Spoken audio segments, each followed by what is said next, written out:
Hi, this is Bob Maranto, Managing Partner of Andrews Bernstein Maranto, continuing our discussions about injuries that you may see in auto accident cases and some of the reports that you may have in your possession if you sustain this type of injury.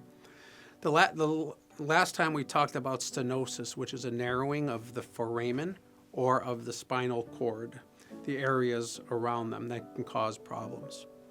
Now, in between each of the vertebral bodies, so this one here would be C6, C7, you can see a clear disc in there. And the disc is what we're concerned about in terms of injury. If you're involved in an accident, you go to the hospital. Generally speaking, the hospital will only take an x-ray. That x-ray is to determine whether there's been any fractures of the bone. So if you take an x-ray of the spine, the area here, in this case it's the red rubber area in here, comes out black. It doesn't pick that up because this is a soft tissue, and x-rays will only pick up the bone. So in order to determine whether or not there's been an injury to this area, it's either a CT scan or an MRI that's used.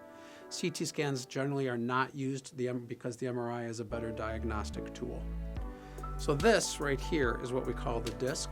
This red part coincides with all of these areas of clear disc in this model.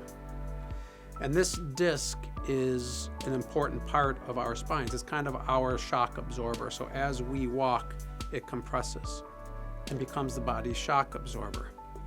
It's made really of two major parts.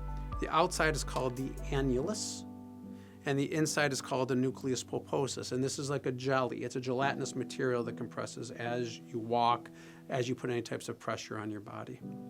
And it's these areas that we need to see whether there has been injury to.